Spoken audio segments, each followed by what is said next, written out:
नमस्ते दोस्तों, आप सभी का स्वागत है आज की इस नई वीडियो में। भाइयों, जैसा कि मैंने आपको एक कम्युनिटी पोस्ट में बताया था कि भाइयों आज मैं कुछ नया बहुत बड़ा बाउंडर लेकर आऊँगा। तो भाइयों यही है बाउंडर।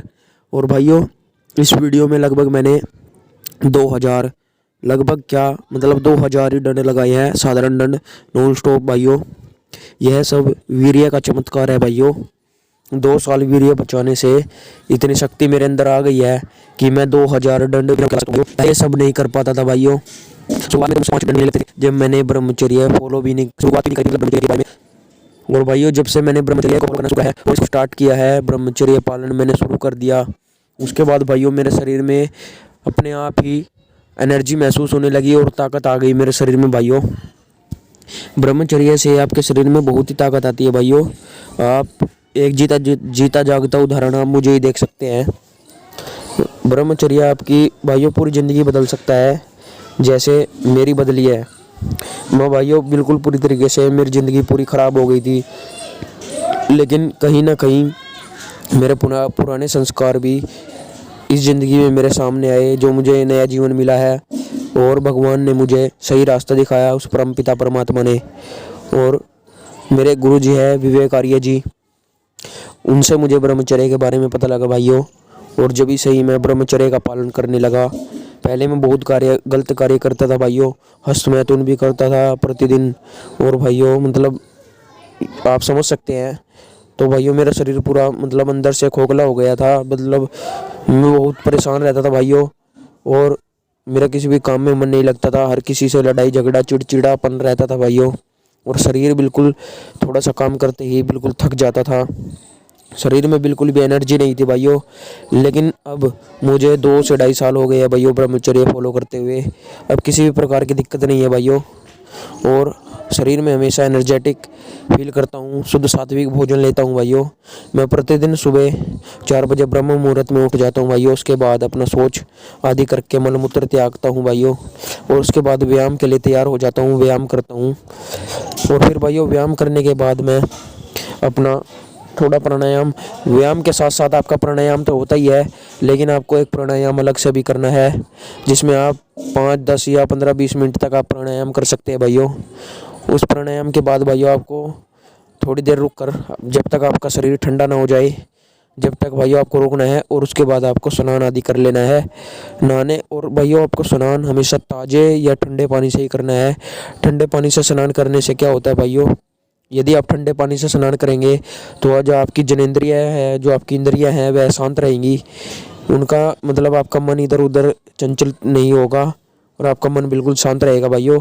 क्योंकि ठंडे पानी से भाइयों आपका शरीर पूरा सुन्न हो जाता है और आपका मन इधर उधर नहीं भागता। यदि आप गर्म पानी से नहाएंगे भाइयों तो आपका मन विचलित हो सकता है और आप गलत कार्य कर सकते हैं। ठंडे पानी से भाइयों जो आपकी मूत्र इंद्रिय है वह भी शांत हो जाती है। ठंडे पानी से भाइयों बहुत से फायदे हैं नहाने के, इसलिए भाइयों आप भी सुबह के टाइम ठंडे पानी से नहाएं या फिर ताज़े से नहाएं, गर्म से बिल्कुल भी मत नहाएं। और फिर भाइयों आपको नहाने के बाद कम से कम 15-20 मिनट तक ध्यान करना है भाइयों, परमात्मा का ध्यान। ध्यान में भाइयों आप ईश्वर का जाप, मंत्र आदि वैदिक मंत्र है, गायत्री मंत्र है, ओम विश्वानि दुरितानि परासु यद भद्रम तनासु, इन मंत्रों का उच्चारण कर सकते हैं भाइयों। यदि आप एक मंत्र है, एक छोटा सा मंत्र है भाइयों, ओम आर्यमाय नमः, इस मंत्र का भाइयों आप 15 से 20 मिनट तक जाप करेंगे तो भाइयों निश्चित ही आपका मन पूरी तरीके से शांत हो जाएगा। और जिन भाइयों को स्वप्न दोष आदि की दिक्कत है वह भी पूरी तरीके से खत्म हो जाएगी। उसके बाद भाइयों आपका जो यह सुबह की दिनचर्या होती है ब्रह्म मुहूर्त की, यह पूरी तरीके से समाप्त हो जाएगी। और फिर आप अपना भोजन आदि कर सकते हैं, जो आपकी डाइट है आप अपना शुद्ध शाकाहारी भोजन ले भाइयों, मेरा तो यही मानना है। और सुबह के टाइम आप रसदार चीज़ें खाएं, जिसमें अधिक रस हो, सूखा कुछ भी मत खाएं। फल फ्रूट खा सकते हैं भाइयों, या किसी भी प्रकार का जूस पी सकते हैं, एलोवेरा जूस या आंवले का जूस भाइयों, ये आपके लिए बहुत ही ज़्यादा फ़ायदेमंद होगा भाइयों। और बहुत से भाई सोचते हैं कि भाई हमारे मतलब हमसे ब्रह्मचर्य का पालन नहीं होगा और भाई हमारा मन विचलित हो जाता है। तो भाइयों शुरुआत में यदि आप बिगिनर है तो आपके साथ ऐसा होगा, लेकिन जब आप धीरे धीरे इसका अभ्यास करेंगे ना, तो आपसे यह होने लग जाएगा। आपने देखा होगा भाइयों, जब एक नदी होती है उसके सामने एक बड़ी सी चट्टान अड़ जाती है, लेकिन भाइयों नदी का पानी उस चट्टान को एकदम से नहीं तोड़ पाता। लेकिन जब धीरे धीरे धीरे धीरे उस चट्टान पर नदी का पानी अपना वार करता रहता है तो एक न एक दिन वह चट्टान उसके सामने से हटी जाती है और वह चट्टान का नदी का पानी उस चट्टान का चूरा चूरा कर देता है। ऐसे ही भाइयों हमारी ज़िंदगी में भी यही है। जैसे हम शुरुआत में इस चीज़ को करने की कोशिश करेंगे, जो हमारे चारों तरफ का एनवायरनमेंट है ना भाइयों, वह हमें इस चीज़ को करने के लिए रोकेगा। वह कहेगा भाई इस चीज़ में कुछ नहीं रखा है, अपना जैसी तेरी पहले ज़िंदगी थी वैसी ही जी, उसमें बहुत आनंद है। लेकिन भाइयों आप इन सब बातों को मत मानना। आप अपने जो आपका संकल्प है उस पे ही अडिग रहना। और भाइयों उससे क्या होगा, इससे आपका मतलब ज़िंदगी पूरी तरीके से बदल जाएगी भाइयों। और धीरे धीरे धीरे धीरे जब आपको इसमें अधिक समय होने लग जाएगा, 1 से 2 महीने तक जब आपको हो जाएंगे ब्रह्मचर्य फॉलो करते हुए, तो भाइयों आप देखना आपके सामने एक अलग ही चमत्कार सा होगा। मतलब आप कहेंगे भाई मतलब ये तो एक जादू हो गया। आपके शरीर में मतलब एक अलग ही देखने के लिए अलग ही तरीके का बदलाव मिलेगा। शरीर में जान, पहले से शरीर बदल जाएगा, चेहरे पर चमक होगी और जी मतलब आप पहले से अधिक कार्य भी करना शुरू कर देंगे। जो आप खाएंगे पिएंगे वह भी आपको हजम होना शुरू हो जाएगा। और भाइयों गैस आदि की समस्या यह सब दूर हो जाएगी। और जो आपकी नस नाड़ियाँ कमज़ोर हो गई थी ना भाइयों, वह भी पूरी तरीके से मजबूत हो जाएंगी। जो आपका दिमाग बिल्कुल काम करना बंद कर देता है, दिमाग भी आपका एनर्जेटिक हो जाएगा, वह भी पहले से अधिक कार्य करना शुरू कर देगा। ब्रह्मचर्य का पालन करना भाइयों कोई मुश्किल काम नहीं है। मेरे साथ भी बहुत अधिक दिक्कत होती थी, लेकिन मैंने क्या करा भाइयों, मैं जब मेरे को 6 महीने हुए ब्रह्मचर्य फॉलो करते हुए, लेकिन मुझे भी किसी भी प्रकार की कामयाबी इसमें नहीं दिख रही थी। लेकिन फिर मैंने क्या करा भाइयों, मुझे गुरुकुल के बारे में पता लगा, गुरुकुल कालवा। तो भाइयों मैं वहाँ पर ही गया, अग्निदेवारी जी से बात करके गुरुकुल कालवा में कम से कम 1 या 2 महीने तक गुरुकुल कालवा में रहा भाइयों। वहाँ पर भी मुझे सुबह शाम हवन होता था, पूरी दिनचर्या में अस्त व्यस्त रहता था मैं। तो भाइयों उसकी वजह से मेरे अंदर जो संस्कार थे वह मेरे बदले और मेरी दिनचर्या भी व्यवस्थित हुई भाइयों। सुबह शाम हवन के द्वारा मेरे अंदर जो बुरे विचार थे वह खत्म हुए और शुद्ध सात्विक भोजन था भाइयों। शुद्ध सात्विक भोजन से भाइयों जो मेरे अंदर के मतलब जो तामसिक भोजन खाने से भाइयों आपके शरीर में गंदे प्रकार का जो आपकी धातु बनती है वह तो निकलती ही निकलती है। लेकिन यदि आप शुद्ध सात्विक भोजन करेंगे तो उससे भाइयों आपके अंदर शुद्ध एनर्जी बनेगी और वह आपके शरीर में रहेगी। तो भाइयों यही होता है, आपने सुना ही होगा कि आप जैसा अन्न खाओगे आपका वैसा ही मन बनेगा। इसी प्रकार से भाइयों मेरे साथ भी मैं 1 से 2 महीने तक गुरुकुल में रहा भाइयों, फिर अपने घर आ गया भाइयों जब मुझे इन सब चीज़ों के बारे में पता चल गया था। तो जब भी सही भाइयों मैंने ब्रह्मचर्य का फॉलो करा और मैं प्रतिदिन व्यायाम करता हूँ। व्यायाम से आपके शरीर में डबल एनर्जी उत्पन्न होती है। यदि आप व्यायाम में अपनी 10% एनर्जी देंगे तो वह बदले में आपको 100% उल्टी कर देगा। व्यायाम भाइयों आपके शरीर के लिए बहुत ही ज़्यादा फायदेमंद होता है। व्यायाम से आपका शरीर पूरी तरीके से सुडौल हो जाएगा और बढ़िया आपके अंदर एनर्जी बन जाएगी। भाइयों ब्रह्मचर्य का पालन कोई मुश्किल काम नहीं है, यह आपके जीवा इंद्रिय पर निर्भर करता है। यदि आप अपने अल्पाहारी हैं, ब्रह्मचारी हमेशा अल्पाहारी होता है, लेकिन जो जिम वाले बॉडी बिल्डर होते हैं यह कभी भी ब्रह्मचर्य का पालन नहीं कर सकते, क्योंकि भाइयों इनकी जो मेन आपका शरीर है जो भाइयों वह आपके टेस्टोस्टेरोन लेवल पर निर्भर करता है। यदि वह आपके अंदर भरपूर मात्रा में है तो आपकी बॉडी अपने आप ही बननी शुरू हो जाएगी, लेकिन वह कम मात्रा में है तो आपके शरीर की बॉडी डाउन चली जाएगी। ऐसे ही होता है भाइयों, यदि आपके अंदर टेस्टोस्टेरोन, यदि आप ब्रह्मचर्य का पालन करते हैं, आपकी पाचन शक्ति मजबूत है, तो भाइयों आपको मतलब पानी भी घी की तरह लगना शुरू हो जाएगा, सूखी रोटी भी आपको पूरी हजम होगी। आपको पता है हम अपने भोजन का जो प्रतिदिन भोजन करते हैं उसका हम 1/4 हिस्सा भी सही से नहीं पचा सकते। इसलिए भाइयों हमें प्रतिदिन व्यायाम करना चाहिए। व्यायाम से आपके शरीर में अलग एनर्जी आती है और आपकी पाचन शक्ति पूरी तरीके से सही तरीके से कार्य करती है भाइयों। और भाइयों आप मुझे देख सकते हैं कि पहले मैं 5 या 10 साधारण दंड भी नहीं लगा पाता था, लेकिन आज मैं 2-2 हज़ार तक साधारण दंड लगा लेता हूं भाइयों। मेरी बहुत से युवाओं के साथ शर्तें भी लगती है और मैं बहुत से इनाम जीता भी हूं भाइयों। आप भी इसी तरीके से अभ्यास कर सकते हैं और इस वीडियो को आप अंत तक देखना भाइयों। आशा करते हैं आपको यह वीडियो पसंद आ रही होगी और अपने भाइयों के साथ भी इस वीडियो को शेयर करें भाइयों। इस वीडियो में मैंने लगभग 2000 साधारण डंडे लगाए हैं भाइयों। तो आप सभी भाइयों का धन्यवाद। जय श्री राम, जय आर्यवर्त। वीडियो में अंत तक बने रहे भाइयों। हर हर महादेव। है और ना ही सोते हुए किसी प्रकार की हानि होती है, ध्यान रखना। तो ईश्वर के ध्यान से सद्विचारों की उत्पत्ति होती है, कुटेवों की निवृत्ति होती है। हर जगह जब आप मान लेंगे भगवान है तो आप गलत काम कैसे करेंगे? आदमी गलत काम करता क्यों है? जब सोचता है कोई नहीं देखता, कोई नहीं देखता मतलब फल नहीं देगा। आदमी साधारण व्यक्ति पाप से तब हटता है जब वो देखता है कोई देख रहा है और फल मिलेगा, तब बचता है। और जब एक सच्चा ईश्वर भक्त, एक आर्य, एक सच्चा ब्रह्मचारी, एक युवक और युवती, सच्चे आर्य विद्यार्थी जान लेंगे कि सब जगह भगवान देखता है, अवश्य फल देगा, तो बुरा काम होगा ही नहीं। ब्रह्मचर्य की रक्षा होगी, आयु लंबी होगी, शरीर सुंदर होगा और भगवान के दर्शन होंगे यहीं पर। ध्यान देना इस बात को, यह मूल नियम है। तो ब्रह्मचर्य की रक्षा। और तीसरा विद्या, मैंने कहा, जो निरंतर भगवान के वेद ज्ञान को पढ़ता है, इन मंत्रों पर विचार करता है, मंत्र का पाठ करता है। और मैंने जो भी मंत्र बोला ये विद्यार्थियों का प्राण है। विश्वानि दुरितानि परासो यद भद्रम तन्यासो। हे प्रभुदेव, हम आपकी सहायता से सब जगह आपको जानते और मानते हुए अपने सब बुरे विचारों को दूर कर दें और जो कुछ भी संसार में श्रेष्ठ गुण कर्म स्वभाव में प्राप्त कर लें। ये विद्यार्थी का मूल मंत्र है। सदा ये विचार करो कि बुराई तो नहीं आ रही, पहली बात, और दूसरी बात कि आज के दिन मुझ में कितनी अच्छाई आई। देखिए जीवन बनता चला जाएगा। ये ब्रह्मचर्य का पालन, ध्यान रखना, केवल विद्यार्थियों के लिए नहीं है, गृहस्थ के लिए भी है। और ऋषिदेव क्या लिखते हैं?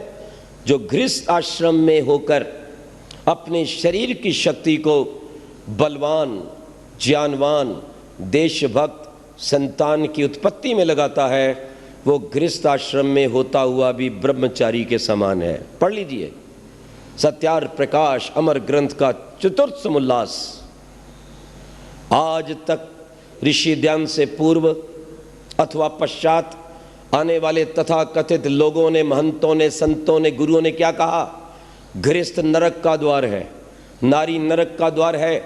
लेकिन इस धरती पर याद रखना, प्राचीन आर्य ऋषियों की परंपरा में कणाद, कपिल, गौतम और पतंजलि की परंपरा में ऋषि ध्यान ने यह कहा, गृहस्थ मुक्ति का द्वार है, नारी मुक्ति का द्वार है। नारी इस संसार की आधारशिला है जो अपने गर्भ में ही अपने बच्चे को ब्रह्मचारी बना सकती है। और इसलिए माँ के लिए उपदेश है, पिता के लिए उपदेश है, गुरु के लिए वेद का उपदेश है। क्या कहता है? मेढ्रम ते शुंधामी। हे बालक, मैं तेरी प्रजनन को शुद्ध करती हूँ, तेरी प्रजनन इंद्रिय को शुद्ध करती हूँ। मेढ्रम ते शुंधामी।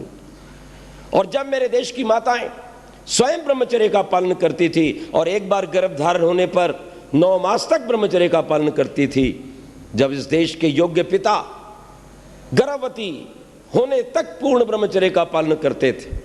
याद रखना, जब अध्यापक ब्रह्मचर्य की शिक्षा देता था, जब देश का राजा भी ब्रह्मचर्य का उपदेश करता था, ब्रह्मचर्येण तपसा राजा राष्ट्रम विरक्षति, वेद के शब्दों में, तब मेरे देश के अंदर संतानें योग्य, बलवान, चरित्रवान, दीर्घ आयु की हुआ करती थी और इस देश में दूध की नदियां बहती थी। माताओं बहनों का चरित्र सुरक्षित होता था, गौओं के हत्यारे नहीं थे और विदेशियों के तलवे चाटकर, आतंकवादियों के तलवे चाटकर मात्र कुर्सी का व्यापार करने वाले गद्दार नेता नहीं थे। तब वो राजनेता अपने आप को भगवान का प्रतिनिधि समझते थे और ऐसा विचार करते थे, इस जनता का कल्याण करना, जनता को चरित्र देना, जनता की सुरक्षा करना हमारा परम धर्म है, तभी परमात्मा प्रसन्न होगा। पर आज तो इन्हें परमात्मा को प्रसन्न नहीं करना, अपने देश को नहीं बनाना, अपने देश के युवक युवतियों को चरित्रवान नहीं बनाना, ब्रह्मचर्य की शिक्षा नहीं देना, इनको तो प्रसन्न आतंकवादियों को करना है, जिसके लिए गौ हत्या करवा रहे हैं, शराब चला रहे हैं, अंडों के ढेर लगा रहे हैं, समलैंगिकता का प्रचार करना चाहते हैं। ध्यान रखो, जिस देश ने बाल ब्रह्मचारी हजारों ऋषि दिए, जिसके कारण ये देश विश्व का गुरु बना, और जिस देश की धरती पर आकर विदेशी भी नतमस्तक होते थे, एतद् देश प्रसूतस्य सकाशादग्र जन्मना स्वयं सम चरित्रम शिक्षेरण पृथिव्याम सर्वमानवा। अरे मेरे देश की धरती पर नालंदा पर आकर के शिक्षा ग्रहण करते थे विदेशी लोग। आज भी कुछ विदेशी जब आते हैं, हमारे देश में उतरते हैं, तो सबसे पहले एरोड्रम पर आकर, हवाई अड्डे पर आकर भारत की मिट्टी को उठाते हैं, चंदन के समान माथे पर लगाते हैं। धन्य है भारत भूमि, धन्य है भारत की चंदन रूपी माटी, जिसने इतने ऋषियों को जन्म दिया। हम भी इसकी शरण में आकर, इसकी संस्कृति को पाकर अपने आप को चरित्रवान बना लें और अपने परमात्मा के प्रिय बन जाएं। आज आवश्यकता है कि मेरे देश में चरित्र का प्रसार हो, ब्रह्मचर्य की बात हो। ब्रह्मचर्य की बात करते हुए लोग डरते हैं, और यूं डरते हैं इसलिए कि स्वयं चरित्रवान नहीं, स्वयं ब्रह्मचर्य की रक्षा नहीं करते। और निश्चित रूप से जिसने परमात्मा के द्वारा दी गई इस मूल्यवान संपदा ब्रह्मचर्य की रक्षा नहीं की, वो ब्रह्म को 3 काल में भी पा नहीं सकता है। मैं वही बात फिर दोहरा रहा हूं, जिसने छोटी सी भगवान की धरोहर का सदप्रयोग नहीं किया, विषय वासनाओं में उजाड़ दिया, उसे भगवान और क्या देगा। जो देगा वो तो मैं बता ही चुका हूं, रोग और भोग देगा। आज का युवक और युवती, आज का विद्यार्थी जब बैठकर उठता है तो क्या कहता है, जी मेरे तारे से टूटते हैं। मैंने कहा तेरा सूरज भी टूटने वाला है, तेरा पूरा जीवन टूटने वाला है मूर्ख। जो तू काम करता है उसका ये परिणाम है।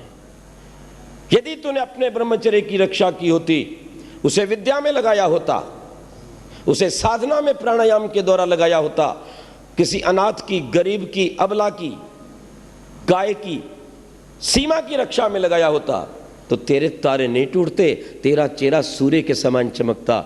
और हमारे यहाँ जब दीक्षा दी जाती थी, याद रखना, तो उस समय उस ब्रह्मचारी को आचार्य सूर्य के दर्शन करवाता है। तच्चक्षुरुदेवितम पुरस्तात् शुक्रमुचरत। ओ मेरे शिष्य, सूर्य के समान चमकना, सूर्य के समान तेजस्वी बनना, सूर्य के समान नियम को मत छोड़ना, सूर्य के समान ब्रह्मचर्य की रक्षा करना, नियम पर अडिग रहना, और सूर्य के समान सारे जगत को खींच लेना, प्रभावित करना। याद रखो, आज तो इसकी अपनी इंद्रियां छूटी जा रही हैं, ये दूसरे को क्या छूटेगा। ये रात को सोता है तो सुबह उठता है तो माथे पे हाथ मारता है। सब कुछ खराब हो चुका है, जो कुछ कमाया था वो गंदी नाली का शिकार हो चुका है।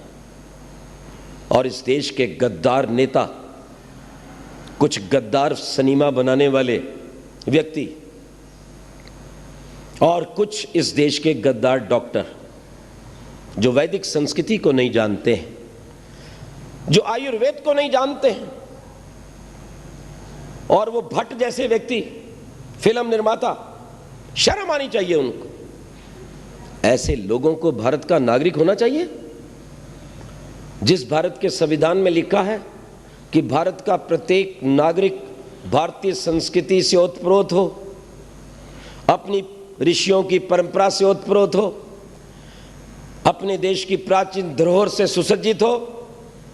और ये भट्ट जैसा व्यक्ति दूरदर्शन के ऊपर एक बेचारी मुसीबत की मारी हुई वेश्या को खड़ा कर रहा है और उसके गीत गा रहा है। वैसे तो प्रायः बहुत कम दूरदर्शन देखने का समय मिलता है, जबकि हमें प्रतिदिन समाचार सुनने चाहिए, क्योंकि ये विनाश कर रहे हैं देश का। और एक दिन मैं अचानक ही देख रहा था दूरदर्शन, तो क्या हुआ, दिनेश, उसका नाम मुझे पूरा नहीं याद है, उस भट्ट ने एक वेश्या को खड़ा कर रखा था, महेश भट्ट। महेश भट्ट कहाँ का है, वो तो दुर्वेश भट्ट है। सच कहता हूं, ऐसे व्यक्तियों को कभी आप सम्मानित मत करो। और क्या कह रहा था, एक बेचारी मुसीबत की मारी हुई उस वेश्या को खड़ा करके कह रहा है, ओहो तुम्हें देखकर मुझे बहुत प्रसन्नता हो रही है, बहुत खुशी हो रही है, और मेरा मन चाहता है मैं तुम्हारे चरण छू लूं। हमें कहा चरण कोई छू ले, मलमूत्र भी चाट ले इसका, प्रसन्नता जो तुझे बहुत हो रही है। ओह, ऐसा काम करते हुए तुम सुंदर हो। वास्तव में एक वेश्या है, अब किस मुसीबत से बनी? उसके पति ने सताया, किसी ने उसका दुरुपयोग किया, किसी ने उसको जाकर बेचा।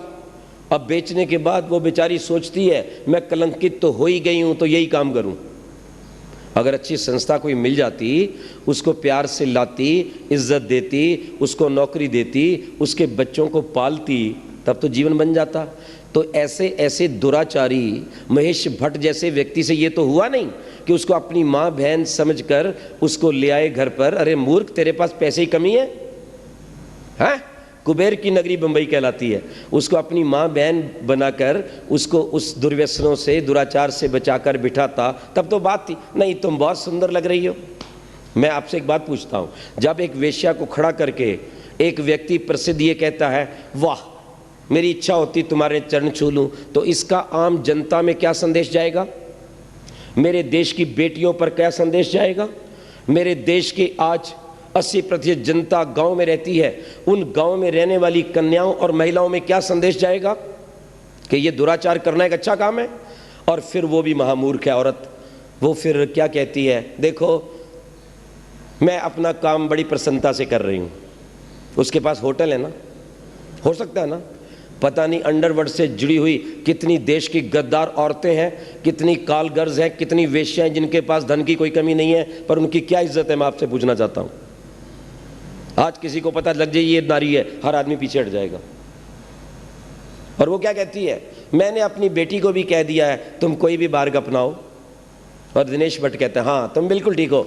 और मैंने दिनेश भट्ट को क्या संदेश दिया, उसको महेश भट्ट को, मैंने कहा अपनी माँ बहन बेटी को भी ले आ सड़क पर, घोषणा कर ये बड़ा अच्छा काम है, तू इसके चरण छूने की बजाय उनका छूना, अपनी बेटी को बैठ बोलना कोठे पे बैठ जाए, कहेगा? शर्म आनी चाहिए ऐसे लोगों पे। कोई नंगा रह रहा है, कोई नग्नता के पैसे कमा रही है लड़की, और वो अच्छी अच्छी लड़कियों को बर्बाद और बदनाम करती है। ध्यान रखिएगा, 2 4 5 आपने नग्न लड़कियां देख ली चलती फिरती, जिनका मस्तिष्क भ्रष्ट है। जब व्यक्ति उनको देखता है ना तो उसकी वासनाएं भड़कती हैं। वो भड़की हुई वासनाओं का परिणाम क्या होता है, वो हर कन्या, हर महिला के प्रति वो गंदे विचार रखता है। और अगर वो सीधी सादी भी बिल्कुल लड़की होगी, जिसके कपड़े बिल्कुल ठीक ठाक पूर्ण है, शरीर ढका हुआ है परमात्मा की वेद आज्ञा के अनुसार, अधा पशस्वमोपरि संतराम पादकौहर माते कष्पगलौ दिशन स्त्री ब्रह्मा बभूवित, ये वेद का वचन है। नारी तो राष्ट्र की आधारशिला है। इस ब्रह्मांड में या तो सर्वप्रथम मैं पूज्य हूं, या मेरे पास 13 नंबर है। मेरी बहनें, मेरी बेटियां सदा सोचें मैं छोटी नहीं हूं।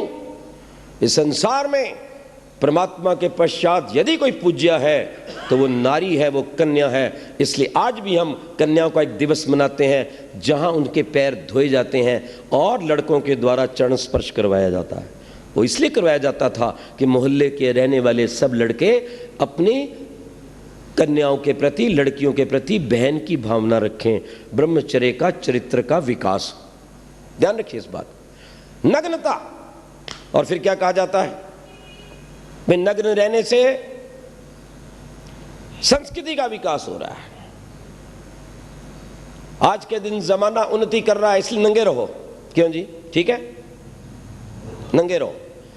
हम जाते आदिवासी क्षेत्रों में, वहां छाल छूल बांधकर कुछ आधे नंगे घूमते हैं।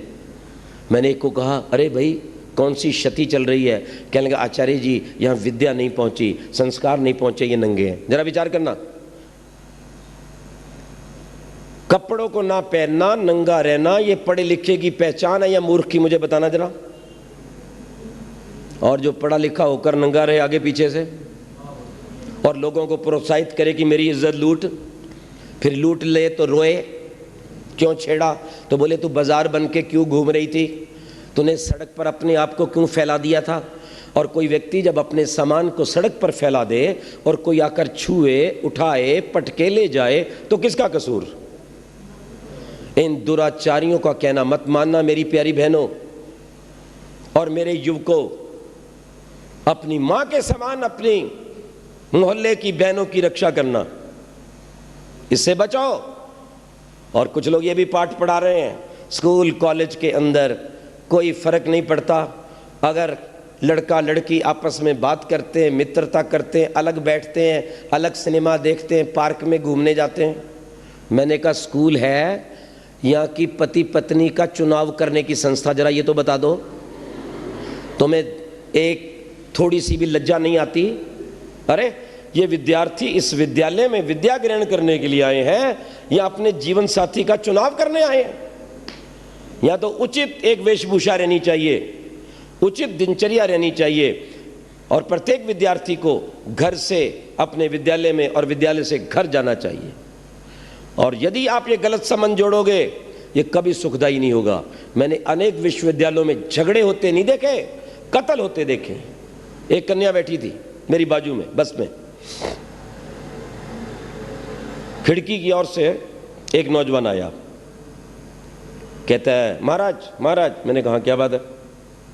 वो आपके बाजू में एक लड़की है, जरा उससे बात करवाओ। मैंने कहा बहन जी वो आपको बुला रहा है। वो कहते नहीं नहीं मैंने नहीं बात करनी। मैंने कहा भैया वो कह रहा है मैंने बात नहीं करूंगी। तो बोले कॉलेज में तो वो खूब घूमती है, सबसे बात करती है, तब उसको शर्म नहीं आती, मेरे साथ बात करने में शर्म आती है। अब सुन लो, विचार करो, जीवन बर्बाद हो जाएगा, शिक्षा समाप्त हो जाएगी, चेहरे के 12 बज जाएंगे, पढ़ाई लिखाई शून्य हो जाएगी, और दिन रात उसी चक्कर में आपका जीवन निश्चित नष्ट हो जाएगा। और होता है। और जब मैं देखता हूँ पढ़ने वाले विद्यार्थियों के अंक कम आ रहे हैं, चेहरा पीला पड़ रहा है, इसको नींद नहीं आती, चेहरे पर प्रसन्नता नहीं, तो समझ लो इसको दुराचार का घुन लग चुका है। कोई कितना भी कहे, कैसे बचें? एक सीधा सा उपाय बताता हूँ। लड़के और लड़की जहाँ मिलते हैं, रहते हैं, मोहल्ला है, घर है, भैया आपस में एक दूसरे को भाई बहन कह के बोलो। मैंने एक लड़के को कहा ये हाय बाय क्या करते रहते हो, ये मेरी फ्रेंड वो फ्रेंड। मैं कहा बहन क्यों नहीं कहते? कहता आप तो वैसा ही सोच लेते हो। मैंने कहा मैं तो ठीक ही सोच रहा हूँ, पर तेरी समझदारी ठीक नहीं है, उसके अंदर माल बड़ा गंदा भरा है। मैं एक बात तुमसे मैं पूछूं, मैंने कहा तुम अपनी बहन से क्या उतना ही प्यार करते हो जितना उधर?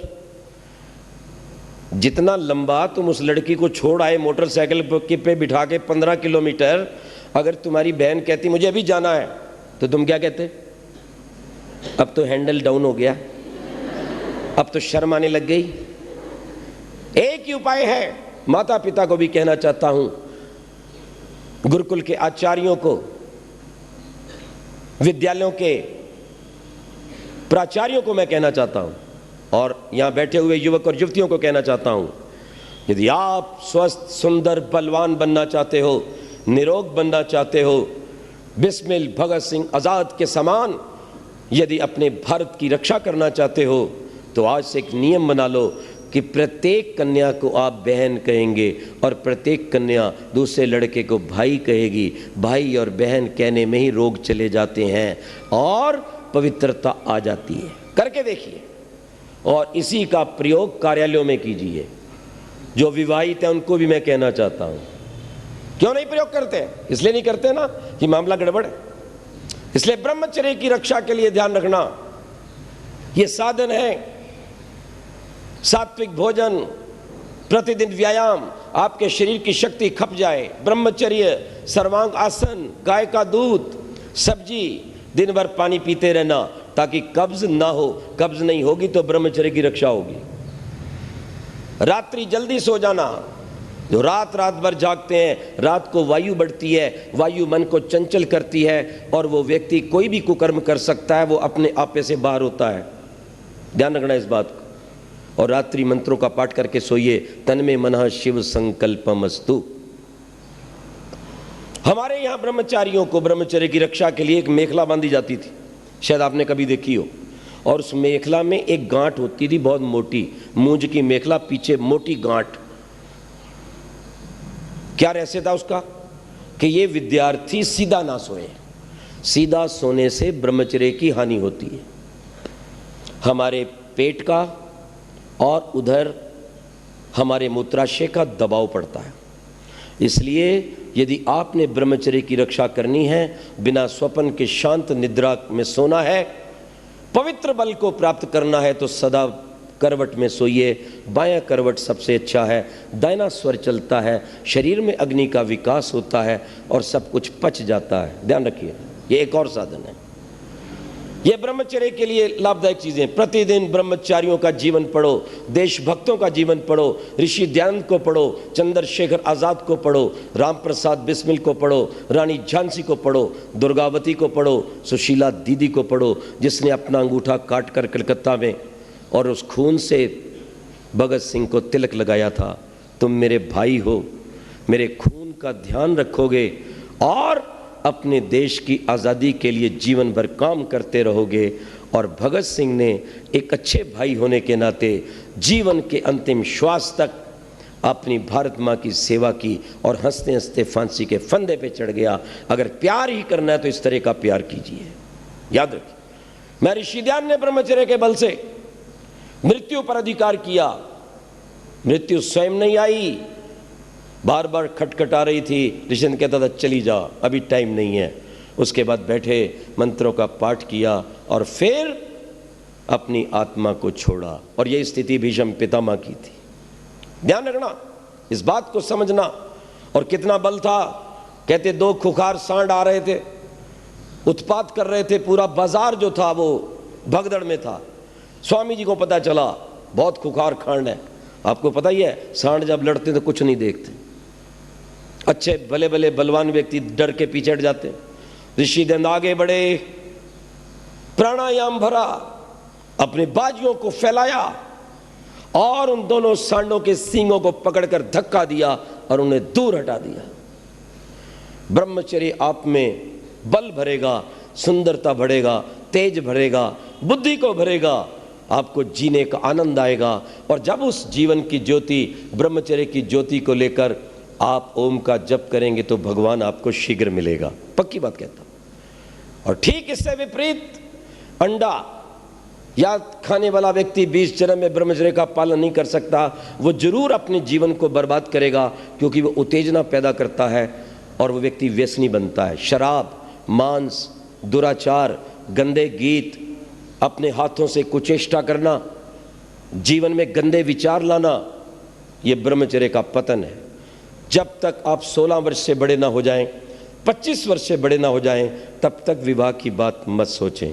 और सोचें तो इस विचार को लेकर सोचें, मैंने जो जीवन में तप किया है, मैंने जो विद्या प्राप्त की है, मैंने जो संयम किया है, इसके द्वारा अगर मैं इसका प्रयोग करूंगा तो अपने देश के लिए अच्छी बलवान सुंदर संतान दूंगा जो अपने देश को स्वतंत्र करवा सके। अन्यथा मैं अपने शरीर की शक्ति को बर्बाद नहीं होने दूंगा। हमेशा इस बात को भूलो। इसलिए भगवान वेद में कहता है अश्मा भवतु नस्तनु। आइए हम इस विषय को समाप्त करते हैं और अंत में ये कहना चाहते हैं, जिनको रोग है किसी भी प्रकार का, शारीरिक गुप्त रोग है, चाहे वो लकोरिया है, श्वेत प्रदर है, रक्त प्रदर है, स्वपन दोष है, धातु विकार है, उसके लिए अमृत तुल्य भगवान ने हमें एक औषधि दी है जिसका नाम है आंवला।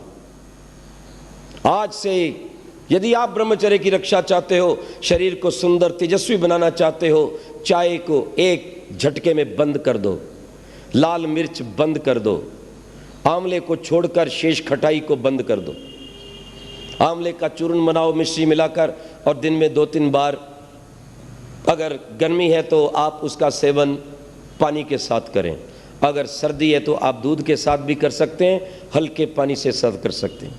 ब्रह्मचर्य की रक्षा के लिए आप सर्वांगासन अनिवार्य रूप से करो, पूरे शरीर की रक्षा करेगा और आपके चेहरे को तेजस्वी और आपकी बुद्धि को सूक्ष्म माइक्रोस्कोपिक बनाएगा। सायंकाल प्रतिदिन बाह्य कुंभक प्राणायाम कीजिए। आर्य समाज में आइए, आर्य समाज में हमारे जो लोग हैं, विद्वान हैं, पुरोहित हैं, सदस्य हैं, वो सब आपको ये बातें बता सकते हैं। रविवार को आइए, यहाँ पर बैठिए, यज्ञ कीजिए, जीवन में ज्योति को प्राप्त कीजिए, संसार को प्रकाशित कीजिए, कीड़े मकोड़े की तरह मत मरिए। जिंदगी उसी की है जिसका दुनिया नाम जपती है। अरे जिंदगी यूं तो कुत्ते और बिल्ली की भी कटती है। अच्छा है कुछ काम करना, देश धर्म का इस नाव में, नाव खाली हो तो मझधार में पलटती है। कुछ शंकाएं, 1-2 जो बहुत आवश्यक हैं, जिन्होंने हमारे विद्यार्थियों को भ्रष्ट किया है। पहली बात, ब्रह्मचर्य की हानि से कोई हानि नहीं। जैसे रोटी खाते हैं वैसे ये काम है। मैंने कहा महामूर्ख, ये रोटी वाला काम नहीं है। रोटी शरीर की आवश्यकता है, वो शरीर में बल बढ़ता है, तेज बढ़ता है, खून बढ़ता है, और इससे कोई चीज़ बढ़ती नहीं। इससे चेहरा जो है धूमल हो जाता है, पाचन क्रिया बिगड़ जाती। जो व्यक्ति ब्रह्मचर्य की हानि करता है, चाहे विद्यार्थी है, चाहे गृहस्थ है, चाहे वो वृद्ध है, पहला काम वो करेगी, उसके चेहरे को बर्बाद कर देगी। दूसरी बात, उसकी भूख कम हो जाएगी। तीसरा काम, उसे बार बार बुखार होगा। चौथा काम, उसे बार बार सर्दी लगेगी और जुकाम होने लग जाएगा। पांचवा काम, वो पाइल्स का रोगी होगा। लिख लेना मेरी इन बातों को, मैं दावे के साथ कहता हूं, क्योंकि जो आप खाते हैं वो गाड़ी का तेल है, पेट्रोल है, डीजल है, परंतु एक होता है इंजन ऑयल जिससे गाड़ी चलती है, और अगर इंजन ऑयल समाप्त हो जाए तो इंजन सीज्ड हो जाता है।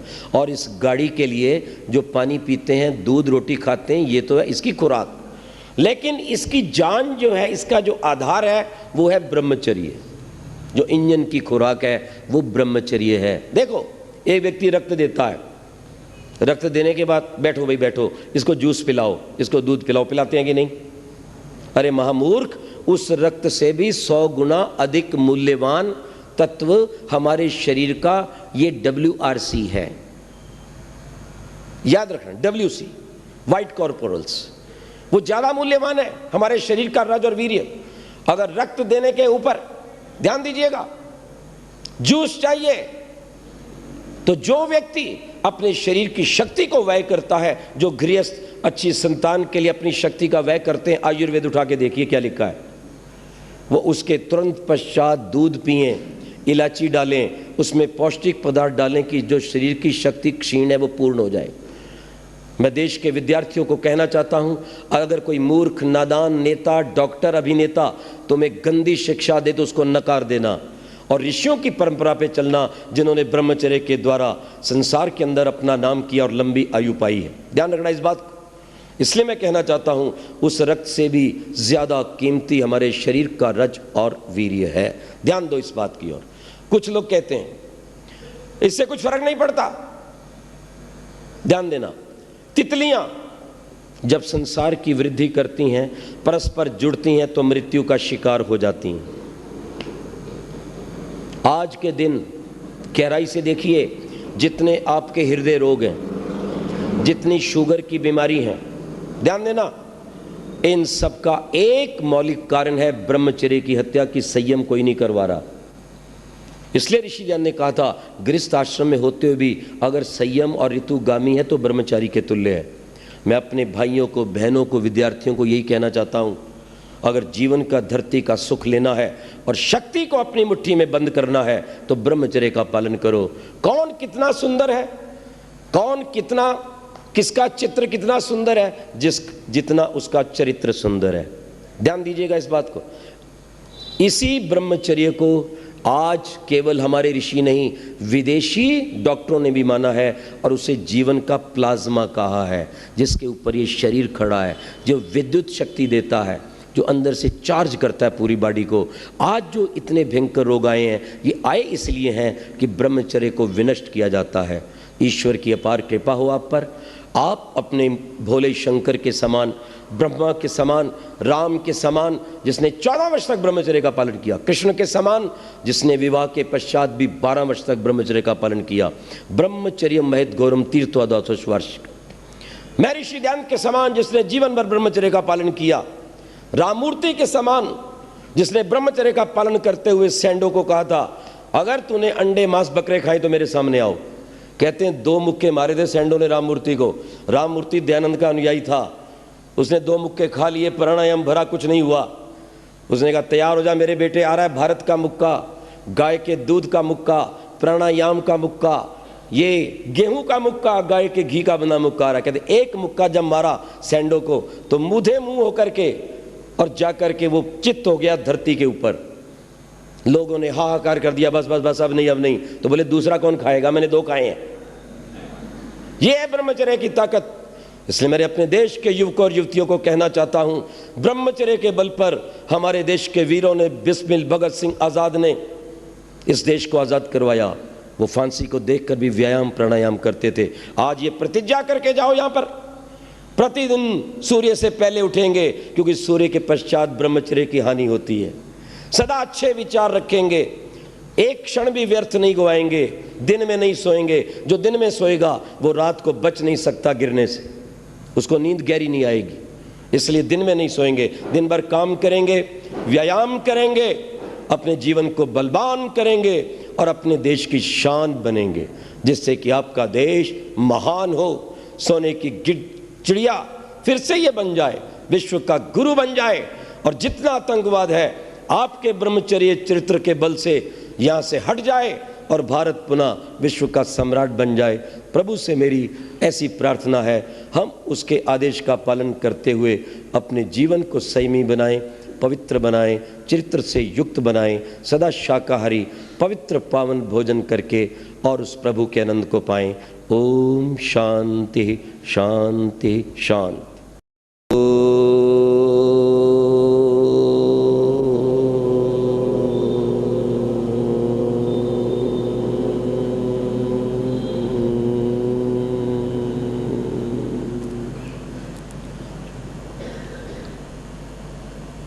ये युध्यन्ते प्रदनेषु शूरास्ये तनुत्यजः, ये व सहस्रदक्षिणास् तांश्च देवापि गच्छतात्।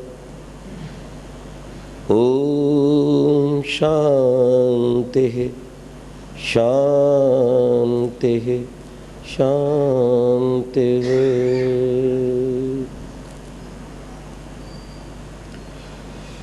उपस्थित शुद्ध पवित्र आत्माओं,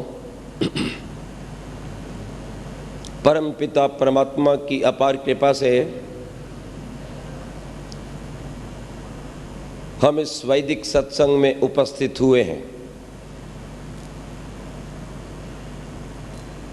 हमारे लिए यह सौभाग्य का विषय है कि मानव का जन्म पाकर हमें इसे भारत में जन्म लेने का सौभाग्य प्राप्त हुआ है। और भारत वह भूमि है जहाँ से अनेक ऋषियों महर्षियों ने, योगियों संतों ने और क्रांतिवीरों ने अपने जीवन की आहुति देकर हमें जीने की कला सिखाई है। जितने महापुरुष भारत में हुए हैं, उतने महापुरुष संसार के विभिन्न देशों में भी मिलाकर नहीं हुए। भारत में अनेक महापुरुषों ने जन्म लिया। महर्षि ब्रह्मा, महातपस्वी भोले शंकर, मर्यादा पुरुषोत्तम राम, योगेश्वर श्याम, देव दयानंद सरस्वती आदि आदि। इसमें लेश मात्र भी संशय नहीं है कि कुछ ऐसे तपस्वी, योगी, मर्यादाओं के धनी व्यक्तियों ने भारत में जन्म लिया, जिनका मात्र भारत पर ही नहीं अपितु विश्व के अनेक देशों पर अद्भुत प्रभाव पड़ा। उनमें है मर्यादा पुरुषोत्तम राम, योगेश्वर कृष्ण, महर्षि दयानंद सरस्वती आदि। आज मैं आपके समक्ष वर्तमान में जिस महापुरुष की सबसे अधिक आवश्यकता है, अर्थात जिसकी शिक्षाओं की आवश्यकता है, उस महापुरुष की चर्चा करने जा रहा हूं, जिन्हें योगेश्वर कृष्ण के नाम से सारी दुनिया जानती है। उनका जन्म आज से लगभग 5125 वर्ष पूर्व हुआ, अपनी भारत की ही भूमि में। पिता का नाम वसुदेव था, माता का नाम देवकी था और उन्हें पालने वाली माता का नाम यशोदा था। परमपिता परमात्मा की कल्याणी वाणी वेद ये कहती है, यदि आप अपने जीवन में महान बनना चाहते हैं, मानव जन्म को सार्थक करना चाहते हैं, तो अपने पूर्वजों के इतिहास को मत भूलो, जिन्होंने अपने तन मन धन को देश धर्म की रक्षा हेतु बलिदान कर दिया है। ये युध्यन्ते प्रदनेषु शूरास ये त्यनुत्यजा ये व सहस्र दक्षिणास तांच देवापि गच्छतात। ओ मानवो, यदि उन अपने महान पुरुषों का आप अनुकरण करोगे तो बहुत सहज स्वभाव से शीघ्र ही बिना किसी बाधा के समाज की सेवा करते हुए परम पिता परमात्मा के आनंद को प्राप्त हो जाओगे। इतिहास किसी राष्ट्र की परम धरोहर होती है।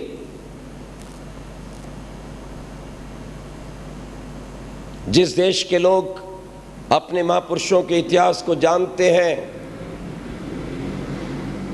वे सदा जीवित रहते हैं, अमर हो जाते हैं। उनकी संस्कृति सुरक्षित रहती है, उनके संस्कार सुरक्षित रहते हैं, उनका सम्मान सुरक्षित रहता है, उनका धन सुरक्षित रहता है। ध्यान रखना।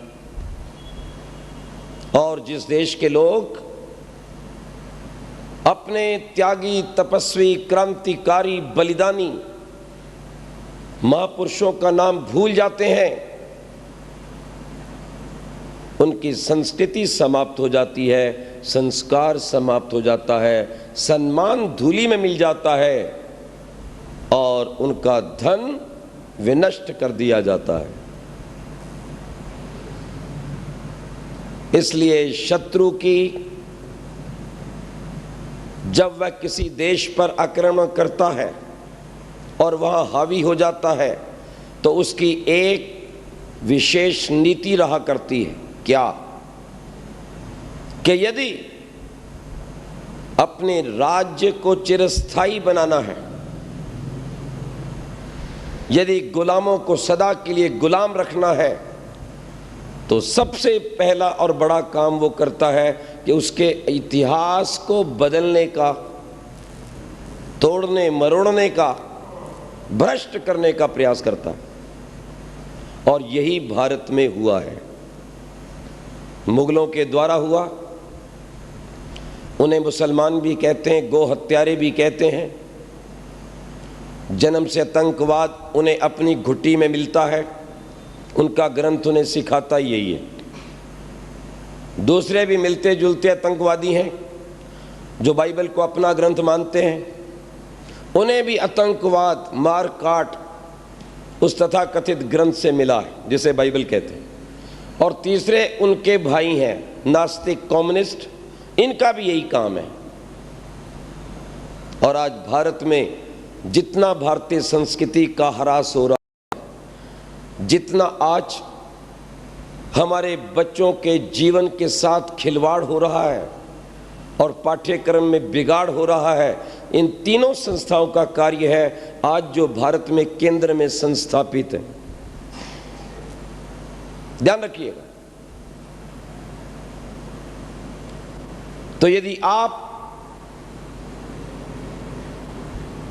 स्वतंत्र रहना चाहते हैं, सम्मान से रहना चाहते हैं, धन सहित रहना चाहते हैं, तो एक ही उपाय है कि अपने महापुरुषों को मत भूलो और उनके इतिहास को मत बिगड़ने दो। और किसी भी दुष्ट व्यक्ति के द्वारा अपने महापुरुषों के ऊपर जब उंगली उठाई जाए तो उंगली ही नहीं, पूरी बाजू काट के रख दो, ताकि उसकी पूरी जाति को पता चल जाए कि किसी महापुरुष के ऊपर उंगली उठाने का क्या परिणाम निकलता है। ध्यान देना, न आता ताई वदे दोषा। और मनु महाराज के इस पाठ को मत भूलो कि अत्याचारी को मारने में कोई पाप नहीं है। ये पावन अहिंसा है। दुष्ट की हिंसा करना ही अहिंसा है और दुष्ट को छोड़ देना ही हिंसा है। तो कृष्ण महाराज जिनका पूर्ण जीवन वैदिक है, वैदिक नीतियों से सुसज्जित है,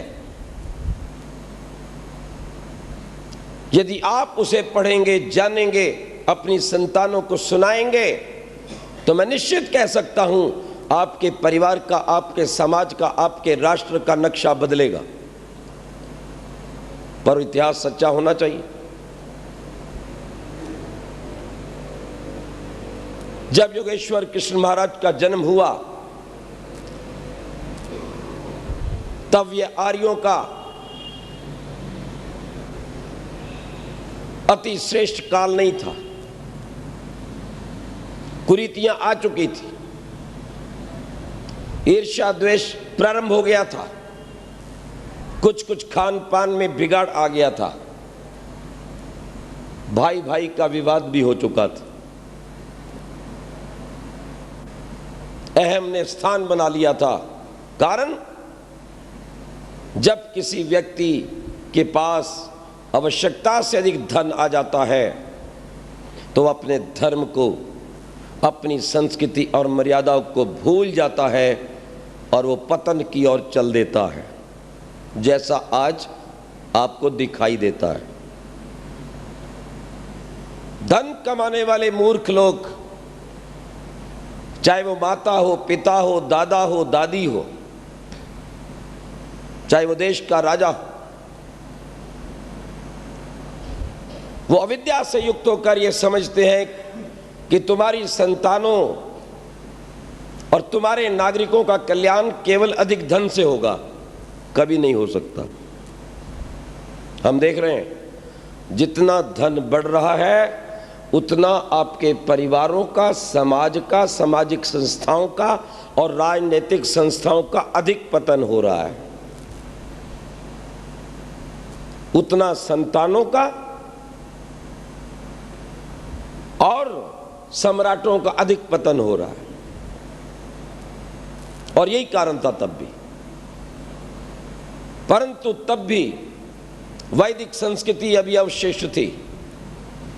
कृष्ण महाराज का अध्ययन गुरुकुल में होता है। गुरुकुल प्रणाली में अलग अलग लड़के और लड़की के पढ़ने की व्यवस्था है। दोनों पाठशालाओं का अंतर कोसों दूर है। कन्याओं के गुरुकुल में अध्यापक पुरुष नहीं पढ़ा सकते। पुरुषों के गुरुकुल में पुरुष ही जा सकते हैं। ध्यान देना। इसलिए आचार्य संदीपन के चरणों में बैठकर कृष्ण महाराज ने सब विद्याओं को सिद्ध किया।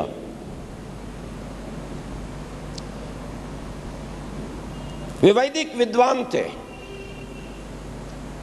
शस्त्र शास्त्र में निपुण थे, नीति शास्त्र के पंडित थे और इसके साथ साथ ब्रह्मचर्य से ओतप्रोत थे, महाबली थे और फिर भी योगी थे। क्षत्रिय थे परंतु योगी थे। जैसे ऋषि ध्यान लिखते हैं, योगाभ्यास करना प्रत्येक व्यक्ति का परम धर्म है, चाहे वह 8 वर्ष का बालक हो और चाहे वह 60 वर्ष का सम्राट हो।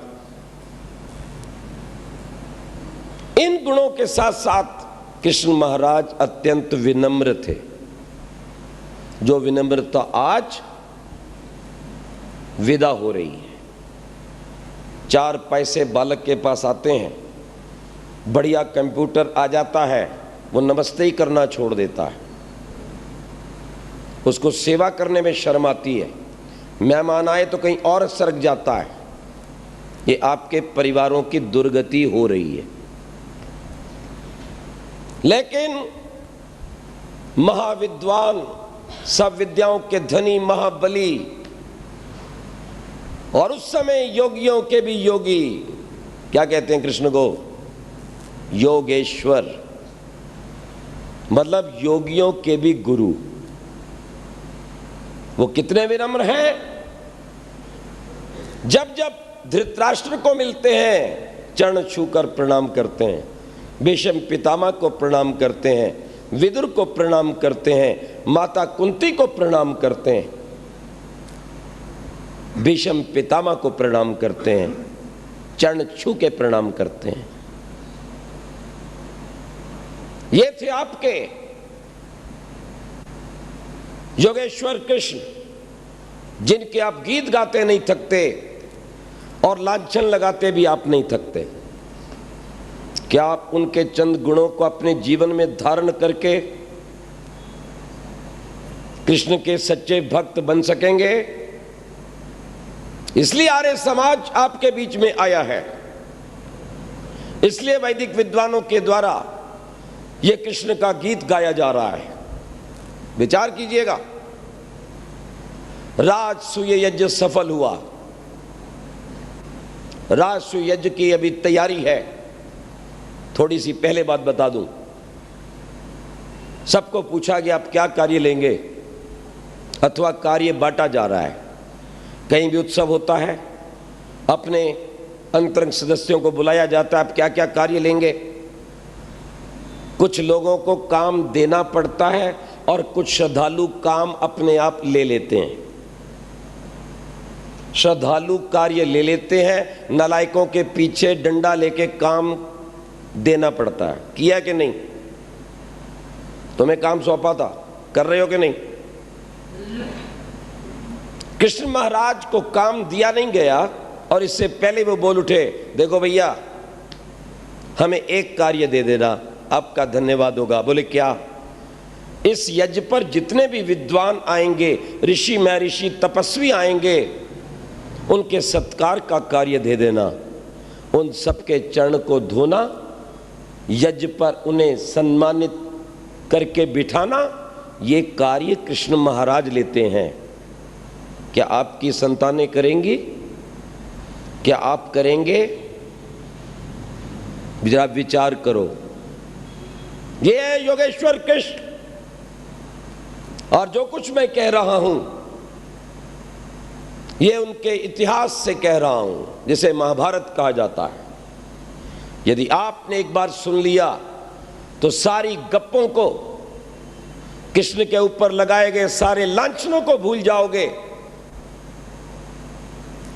और जहां तुम्हारा जीवन शुद्ध होगा वह भारतीय समाज शुद्ध होगा, लंपटता दूर हो जाएगी और समाज तेजस्वी बनेगा, सारे विश्व को आकर्षित करने वाला बनेगा, जैसे कृष्ण सबको आकर्षित कर लेते थे। कृष्ण का अर्थ ही आकर्षण है। कृष्ण जो आकर्षति इति कृष्ण, वह अपने गुणों से, अपनी विनम्रता से, अपनी व्यवहार कुशलता से सबको आकर्षित कर लेते थे। ऐसे थे कृष्ण। पूर्ण विद्या की गुरुकुल में रहकर, गुरुकुल प्रणाली है, सह शिक्षा नहीं है कि गोप और गोपियां घूमते हो, एक दूसरे के कपड़े और एक दूसरे के बाल खींचते हो आजकल की तरह। ब्रह्मचर्य और संयम से विद्या का अध्ययन किया जा रहा है। मैं आपसे जानना चाहता हूं, इतने सुंदर व्यवस्थित वैदिक ढंग से पढ़ने वाले कृष्ण को गोपियों से नाच रचाने का समय था? तुम्हारा कोई बेटा 4-5 लड़कियों को लेके किसी पार्क में डांस करने लगे तो मोहल्ले वाले क्या कहेंगे? विचार करना। उस वैदिक योगी महापुरुष को हमने कहां लाकर खड़ा कर दिया और ये स्थिति बना दी कि लोगों को मजबूर होकर कहना पड़ा कृष्ण नाम का कोई व्यक्ति नहीं हुआ, ये तो सब नावल है, झूठी कहानी है। ये परिणाम निकला। राजसूय यज्ञ तो सफल हो गया।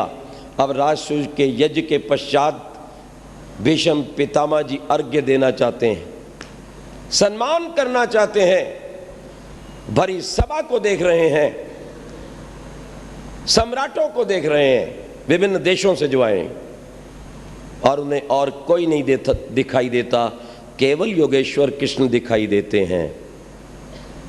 और वो कहते हैं विद्या में इनके समान कोई नहीं, व्यवहार में इनके समान कोई नहीं, नीति में इनके समान कोई नहीं, बल में इनके समान कोई नहीं, शस्त्र विद्या में इनके समान कोई नहीं, योगाभ्यास में इनके समान कोई नहीं। मैं इन्हें वर्तमान के विश्व का गुरु घोषित करता हूं और इन्हें अर्घ्य देता हूं। ये थे योगेश्वर कृष्ण।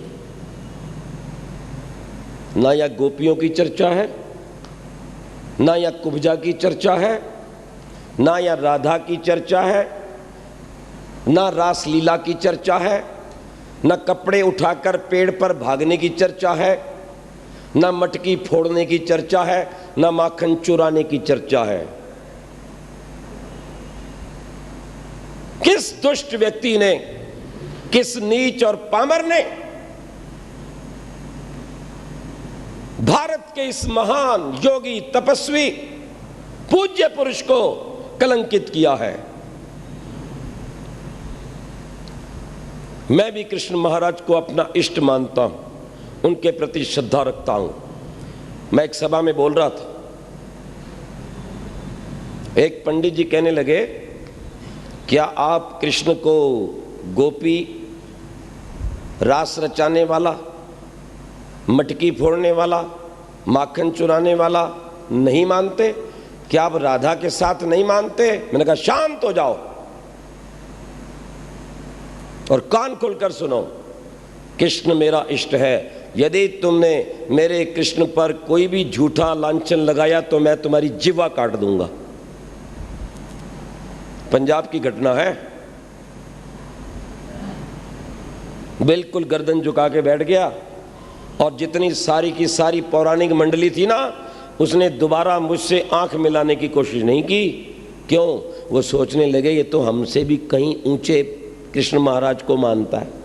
अरे आर्य मानते ही ऐसे हैं। अगर संसार में कोई कृष्ण को मानता है तो आर्य समाज के लोग मानते हैं, वैदिक धर्मी मानते हैं, और कृष्ण का जीवन ही वैदिक सिद्धांतों से ओतप्रोत है। उठाइए, पढ़िए महाभारत। महाभारत का एक भाग है गीता, भीष्म पर्व। ओम इत्येकम अक्षरम ब्रह्म विहरण। अर्जुन, कल्याण चाहते हो तो ओम का जप करो। न अयम लोको अस्ति यज्ञस्य कुतो अन्य। जो यज्ञ नहीं करता उसका तो ये लोक भ्रष्ट हो गया, और यही लोक भ्रष्ट हो गया तो अगला कैसे बनेगा? वही आपको रोज कहता हूं। और स्पष्ट लिखा है, ये वेद का ज्ञान उस अक्षर परमात्मा से प्राप्त हुआ है। वेद को ब्रह्म कहा गया और परमात्मा को अक्षर कहा गया। नक्षरति इति अक्षरा। क्या मतलब अक्षर का? जो नष्ट नहीं होता, एक रस रहता है, विकार नहीं होता, परिणाम नहीं होता, जो कूटस्थ है उसे अक्षर कहते हैं। और अक्षर भगवान का सच्चिदानंद ओम का एक नाम है। वेदेषु सामवेदोऽस्मि। वेद की स्तुति करते हैं कृष्ण महाराज।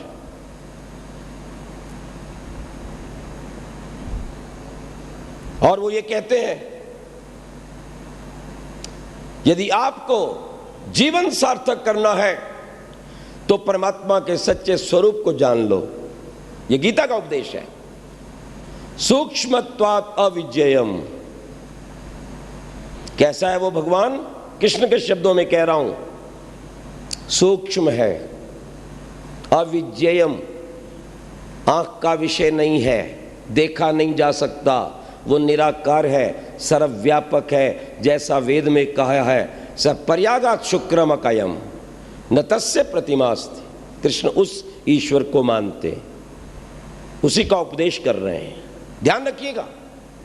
और फिर कहते हैं ईश्वर सर्वभूतानां हृदयेषु तिष्ठति अर्जुन। अर्जुन, वो ईश्वर तुमसे दूर नहीं है, क्यों भटक रहे हो? वो तेरे और मेरे दिल में विराजमान है। ये उपदेश है गीता का। और जो उन्हें मानते भगवान, वो भी जरा कान खोलकर सुन लें। दैवम तु न मया शक्यम कर्म कर्तुम कथंचन। मैं भी इंसान हूं। दैवम तु न मया, मैं ईश्वर नहीं हूं। मैं भी अपनी सीमा में रहकर काम करता हूं। मैंने कुछ उपदेश दिया था गीता का, लेकिन मैं दोबारा वो सब कुछ देने में असमर्थ हूं। वो मुझे स्मरण नहीं है। कृष्ण स्वयं घोषणा करते हैं कि मैं ईश्वर का भक्त तो हूं, योगाभ्यासी तो हूं, ईश्वर की वेद वाणी को तो मानने वाला हूं, परंतु मैं स्वयं ईश्वर नहीं हूं। आजकल के पाखंडी व्यक्ति 4-4, 5-5, 8-8 क्लास पढ़ लेते हैं, व्याख्यान देना आ जाता है, 2-4 कविताएं सीख लेते हैं, कोई मुकुट बांध लेता है, कोई मालाएं डाल लेता है, 5-10 चेलियां रख लेता है, नाचने लग जाता है और कहता है मैं ही कृष्ण का अवतार हूं। और पता लगता है 2-4 दिन बाद कि 2-4 लड़कियों को साथ ही भगा के ले गए। विचार करना। और कृष्ण क्या कह रहे हैं? मैं ईश्वर का अवतार नहीं हूं। आप कहेंगे अवतार नहीं तो कृष्ण ने ये क्यों कहा? यदा यदा ही धर्मस्थ कहा। ये कृष्ण ने नहीं कहा, ये भारत वर्ष के अनेक तपस्वियों ने, क्रांतिवीरों ने कहा। राम प्रसाद बिस्मिल ने भी कहा था, हे प्रभु, यदि मेरा जन्म हो तो इस भारत में हो, जिससे मैं अपनी भारत मां की जंजीरों को काट सकूं और यहां की व्यवस्था को वेदानुसार चला सकूं। ये शब्द ऋषि दयानंद के भी हैं। उठाओ दयानंद के पत्र और विज्ञापन, वो कहते हैं मैं भी ये चाहता हूं कि मेरा इस भारत में जन्म हो और मेरा ये वेदों का कार्य पूर्ण हो, समूचा विश्व धर्म अर्थ काम और मोक्ष को प्राप्त हो। और यही भावना कृष्ण की है तो कौन सी बुरी है? कि मेरा भारत भूमि में जन्म हो, मुझे सेवा का अवसर मिले, मैं अधर्म को हटाकर धर्म की पताका फहरा सकूं। यही तो सारे जीवन में कृष्ण ने काम किया, तो कौन सी गलती की? नहीं, वो तो अवतार थे। 4 वेद, 4 ब्राह्मण, 6 दर्शन, 11 उपनिषद, कर्मकांड के समस्त ग्रंथ, कहीं भी अवतार का नामो निशान नहीं है। अब चलो अवतार को बता देता हूं। कोई कहता है ही तो लो, सुन लो। सतयुग, त्रेता, द्वापर, कलयुग, कितने अवतार? लगभग 10। कलयुग में 1 कल्कि, पता नहीं हुआ या नहीं, सुनते जाना। द्वापर में 2, कौन कौन? कृष्ण और बलराम। त्रेता में 3 और सतयुग में सबसे ज्यादा। अवतार होता कब है? कब होता है जी? जब पाप बढ़ता है। जब पाप बढ़ता है तब अवतार होता है। इसका मतलब है जहां ज्यादा अवतार हुए हैं वह युग सबसे अधिक पापी युग रहा होगा। इस गणित को यदि लगाओ तो इसका यह अर्थ निकला कि सतयुग सबसे घोर पाप का युग था। बोलो, आप स्वीकार करोगे? या तो सतयुग को पापियों का, गुंडों, बदमाशों, आतंकवादियों का युग मान लो और या फिर अवतारवाद को छोड़ दो, और कोई रास्ता नहीं। अच्छा जी, दूसरी बात, पाप बढ़ता है अवतार होता है। 10 लाख लोग कट गए जब ये देश बटा, कोई अवतार नहीं हुआ? हुआ? मैं आपसे पूछता हूं, कश्मीर कट गया, 5 लाख लोग उधेड़ के फेंक दिए गए, कोई अवतार नहीं हुआ?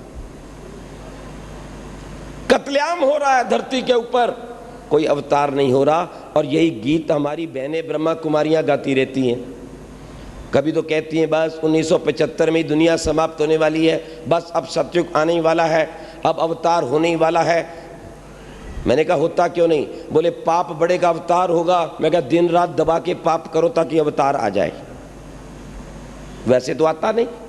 तो दिन रात थोक के भाव में जल्दी से पाप करो ताकि रातों रात अवतार हो जाए। इनकी बुद्धि भ्रष्ट हो गई है। वेद से विरुद्ध, सत्य सनातन वैदिक धर्म से विरुद्ध है, हिंदू भारतीय संस्कृति से विरुद्ध है। और ऐसे पाखंडियों को धर्म का काखा गा नहीं आता। उनके हृदय में मैं कहूंगा योगेश्वर कृष्ण मर्यादा पुरुषोत्तम राम के प्रति लेश मात्र भी श्रद्धा नहीं है। क्या परिणाम निकला इसका? सुनिए, हर व्यक्ति बन बैठा अवतार। मैं अवतार हूं कृष्ण का। 10 गोपियां नचा रहा है, मुकुट बांध लिया है, ड्रामेबाजी कर रहा है, लोगों को ठग रहा है, समाज को बांट रहा है। यह भ्रष्टाचार शुरू हुआ। ध्यान रखिए, वैदिक धर्म में, सनातन धर्म में, महाभारत में, गीता में अवतार का नामो निशान नहीं है। अगर है तो समझ लेना प्रक्षिप्त है। 2-4 बातें और आपको बहुत जरूरी बतानी। कृष्ण कपड़े उठाकर गोपियों के पेड़ पर चढ़ गया। ऋषि दयानंद कलकत्ता पहुंचे। एक युवक उनके पास आया और कहने लगा महाराज आज मुझे बहुत दुख हुआ देखकर। बोले क्या दुख हुआ? बोले आज जब मैं बाजार से आ रहा था तो एक पादरी खड़ा था, एक तरफ उसने ईसा मसीह की फोटो लगा रखी थी, क्रॉस के ऊपर चढ़ गया, दूसरी ओर एक पेड़ के ऊपर कपड़े लेकर कृष्ण बैठा है, ये दिखा रहा था। और क्या कह रहा था? ये दुनिया के दुखों को लेकर क्रॉस पे चढ़ गया, ये नहाती हुई गोपियों को नग्न छोड़कर कपड़े लेके चढ़ गया। बोलो कौन सा भगवान अच्छा है? अब जिसकी बुद्धि भ्रष्ट होगी वही ऐसे कृष्ण को मानेगा। तो स्वामी जी कहते हैं ये सब झूठ है। कृष्ण के नाम पर कलंक लगाया जा रहा है। कृष्ण का जीवन आर्ष पुरुषों के सदृश था। सत्यार्थ प्रकाश दयानंद लिखता है, महाभारत को पढ़ने से पता चलता है कि जन्म से लेकर मृत्यु पर्यंत कृष्ण महाराज ने कोई पाप नहीं किया, कोई अनिष्ट नहीं किया। यह सब भागवत पुराण रचने वाले की लीला है। यदि भागवत ना होता तो कृष्ण पर आज इतना कलंक कीचड़ ना उछाला जाता। और दयानंद दुखी होकर कहता है काश ये भागवत आदि बनाने वाला पुराणकार बोपदेव अपनी मां के गर्भ में ही क्यों ना मर गया होता, ताकि हमारे योगेश्वर कृष्ण के ऊपर आज इतने आरोप ना लगाए जाते। सोच सकते हैं आप कि ऋषि ध्यान से बढ़कर भी कोई कृष्ण का भक्त हो सकता है? विचार कीजिए। जिसको सहन नहीं है कि कृष्ण महाराज पर कोई झूठा आरोप लगाए। क्यों चढ़ गया? गोपियां नग्न होकर स्नान करती थी, उन्हें शिक्षा देनी थी। एक नौजवान अपनी अम्मा को लेकर हरिद्वार गया। माता जी कपड़े उतार के गंगा में घुस गई, बेटा कपड़े उठाकर दूर चल दिया। माँ जब बाहर आई देखती है कपड़े तो है नहीं, कभी अंदर जाए कभी बाहर आए, कभी अपने आप को संभाले। चिल्लाई कहाँ हो? अम्मा मैं यहाँ हूँ, मेरे कपड़े? बोले मेरे पास हैं। क्यों ले गया? बोले आपको स्नान नहीं करना आता, तुम्हें कपड़े उतार कर गंगा में स्नान नहीं करना चाहिए था। बोले दुष्ट, यही तरीका है समझाने का? शर्म कर, कुछ जल्दी लेके आ कपड़े। क्या यही तरीका है समझाने का?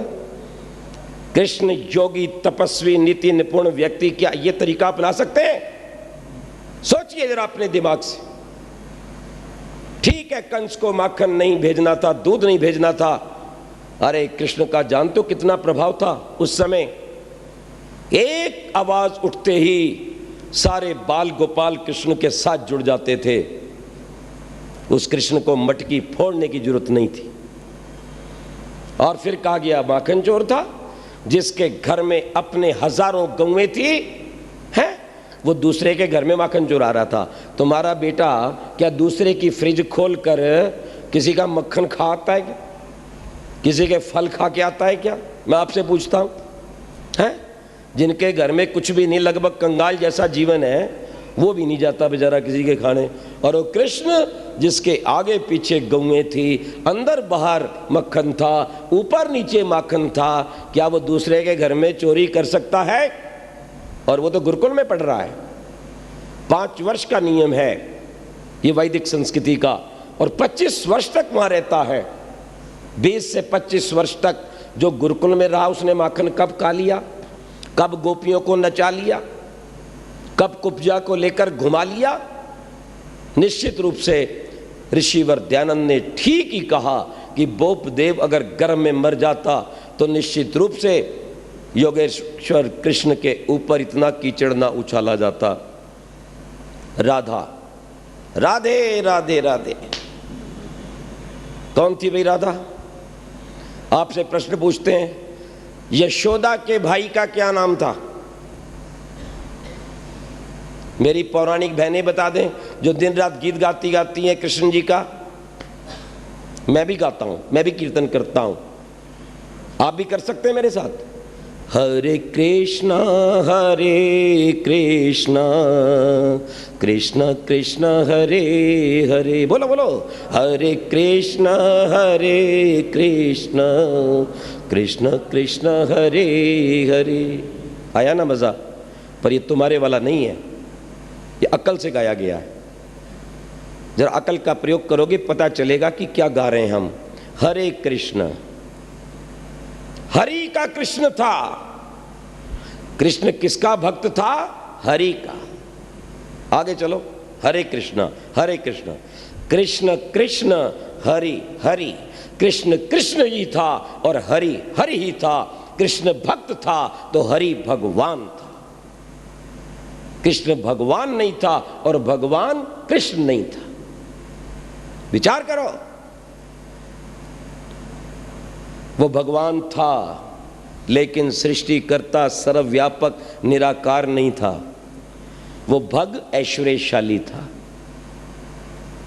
याद रखना, ऐश्वर्यशाली, धनाढ्य, ईश्वर भक्त, नीति निपुण आदि गुणों से युक्त व्यक्ति को भी भागवान कहते हैं। बड़ा भागवान है, आज भी कहते हैं बड़ा भागवान है। और कोई मेहमान आ जाए तो कहते हैं अरे आओ भगवान, अपने यहाँ संस्कृत में वैसे ही उच्चारण में बोल देते हैं, संबोधन में, वो भगवान कोई आती भागवान। वो भगवान था, पक्का था, पर यह सृष्टिकर्ता भगवान नहीं था। सूर्य चंद्रमा तारागण को बनाने वाला नहीं था, ध्यान रखना। और इसको खड़ा कर दिया राधा के साथ। आज से लगभग 300-400 वर्ष पहले मथुरा और द्वारका के अंदर राधा और कृष्ण की कोई मूर्ति नहीं थी। हजारी प्रसाद द्विवेदी उस समय अपने ग्रंथ में लिखते हैं, एक नित्यानंद स्वामी हुए हैं, उनकी पत्नी का नाम जाह्नवी था। वो द्वारका आई, घोरम तीर्थवा द्वादश वार्षिकम। अरे ऐसा कृष्ण जो विवाह के पश्चात भी 12 वर्ष तक ब्रह्मचर्य का पालन करता है, उसके ऊपर ऐसे गंदे आरोप लगाना निर्लज्जता की बात। बंद करो इसको और अपने कृष्ण के वास्तविक स्वरूप को जानकर अपने आप को चरित्रवान बनाओ। मैं आपको कहूंगा, कृष्ण को किसी भी कोने से देख लो तो कृष्ण महान है। ब्रह्मचारी है तो योग्य विद्यार्थी है अपने आचार्य का। अगर मित्र है तो सुदामा के साथ पूरा उतरता है। जातिवाद को नहीं मानता, गुण कर्म स्वभाव से वर्णावस्था को मानता है। याद रखना, कृष्ण स्वयं कहता है, चातुर्वर्ण्य मया सृष्टम गुण कर्म विभागशः। मैं जन्म से जाति पाति नहीं मानता, मैं गुण कर्म स्वभाव से मानता हूं। उच्च कोटि का विद्वान ज्ञान देता है तो ब्राह्मण, उच्च कोटि का बलवान रक्षा करता है तो क्षत्रिय, उच्च कोटि का वैश्य धन से पालन करता है तो वाणिज्य, और कुछ नहीं कर पाता, तीनों की सहायता करता है तो शूद्र। सुदामा आता है, आवाज लगाता है, सूचना मिलती है, सिंहासन पर उसको बिठाया जाता है। कितना प्यार है दोनों मित्रों में। अगर ये ऐतिहासिक घटना सत्य है तो अपना सिंहासन छोड़ देते हैं, उसे बिठाते हैं, पैरों को धोने के लिए जल का आदेश देते हैं। कहते जल नहीं आ पाता, कृष्ण अपने मित्र के पैरों को देखकर, स्थिति को देखकर अश्रुधारा से ही जल का कार्य कर लेता है। ये प्यार है। उठाकर देखिए महाभारत, इस जातिवादी के कलंक को मिटा दो। यदि आप कृष्ण के भक्त हो तो एकजुट हो जाओ। हम ईश्वर की संतान हैं, हम आर्य हैं, ध्यान रखना। इसलिए कृष्ण योग्य मित्र है, एक योग्य पति है, एक योग्य पिता है। कैसी संतान थी प्रद्युम्न? कि रुक्मणी कहने लगी, भगवान मैं आज फिर आपको कष्ट देने जा रही हूं। उन्होंने कहा बोलो क्या बात है? बोले आप अपने गले में एक माला रखा करें। बोले क्यों? बोले कभी कभी मैं जब दूर से देखती हूं तो मुझे गलती लग जाती है, और दूर से देखने पर कभी कभी प्रद्युम्न आप जैसा दिखाई देता है, और मैं बोल देती हूं आर्य पुत्र, और वो होता है प्रद्युम्न। यानी इतनी हूबहू शक्ल मिलती थी, इतना उनका डील डॉल मिलता था।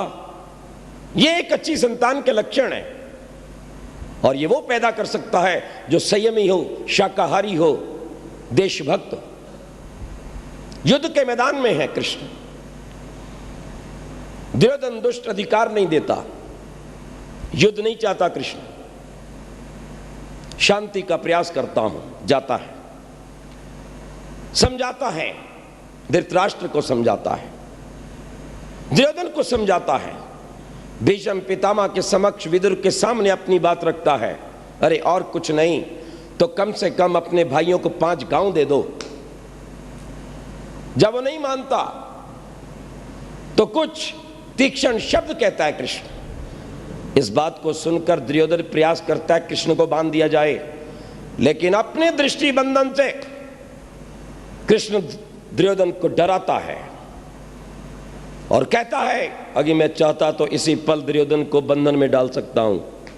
वो योगी है, उसको दृष्टि में कुछ का कुछ दिखाई देता है। दुर्योधन भोजन के लिए आह्वान करता है, और कृष्ण क्या कहता है? 2 स्थितियों में भोजन किया जाता है कहीं बाहर, या तो कोई आपत्ति में हो और या कहीं मैत्री हो। आपत्ति में मैं नहीं हूं और मैत्री तुम्हारे साथ नहीं है, इसलिए तुम्हारा भोजन मैं स्वीकार नहीं करता। कृष्ण स्पष्टवादी है। वापिस आता है और इतिहास को पढ़कर देखो, अपनी यात्रा में भी कृष्ण महाराज अपने रथ को खोलते हैं और समय समय पर संध्या करते हैं। ये स्पष्ट संकेत मिलते हैं हमें इतिहास में कि अपने रथ को खोलकर महाभारत उद्योग पर्व को पढ़िए, संध्या करते हैं, अग्निहोत्र करते हैं।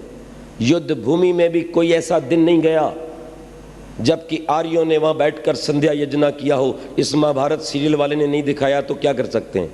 इनको तो वास्तविक इतिहास का ही पता नहीं है। यदि आर्य विद्वानों से पूछकर कोई सीरियल बनाए तब कुछ ठीक बन सकता है। मैं आपको ये कहना चाहता हूं। और क्या कार्य लेता है कृष्ण? धर्म को बचाना है, अधर्म को धरती से हटाना है।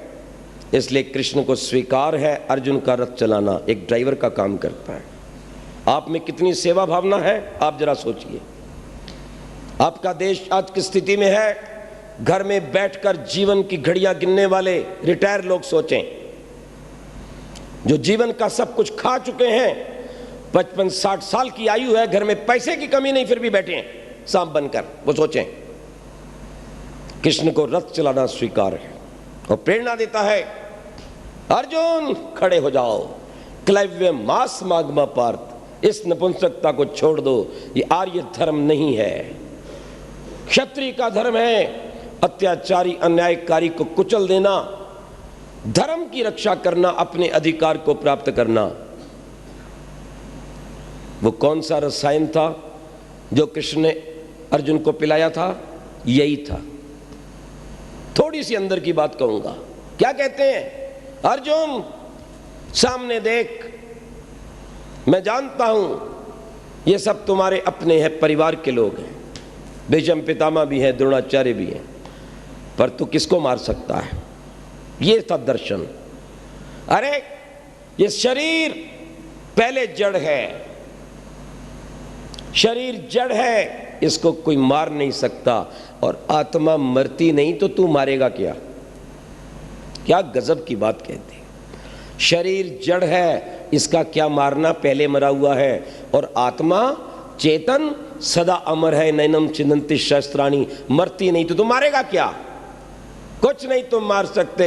अपने धर्म को निभाओ, बस केवल अधर्म करने वाली इन आत्माओं के शरीर से इनकी आत्माओं को पृथक कर दो। क्या पाठ पढ़ाया। और अर्जुन ने अपना गांडीव उठाया और अपना कार्य करना शुरू कर दिया। एक तीर आया कर्ण का, अर्जुन समाप्त था लगभग। अगर कृष्ण महाराज जो उच्च कोटि के संसार के चालक थे, तुरंत उन्होंने इशारा किया, खींची लुगाम घोड़ों की, घुटनों के बल उसको बिठा दिया घोड़ों को, और वो तीर ऊपर से उनके मुकुट को चीरता हुआ निकल गया अर्जुन के, और अर्जुन बच गया। और कहा अर्जुन को वार करो। अर्जुन ने वार किया, कर्ण तो बच गया लेकिन उसका पहिया धंस गया। कृष्ण ने फिर कहा चलो काय को रुके हो। जब दोबारा तीर चलाने लगा कर्ण की ओर, तो कर्ण कहता है रुको, ये धर्म का युद्ध नहीं है, मैं निहत्था हूं। कृष्ण कहता है मत छोड़ो इसको। इसका धर्म कहां था? जिस समय एक वस्त्रा द्रौपदी को खींच के लाया जाता था, उसको अपमानित किया जा रहा था। इस कर्ण का धर्म तब कहां था? जबकि भीम को जहर पिलाया जा रहा था। इसका धर्म तब कहां था? जब लाक्षागृह में पांडवों को जलाने का काम किया जा रहा था।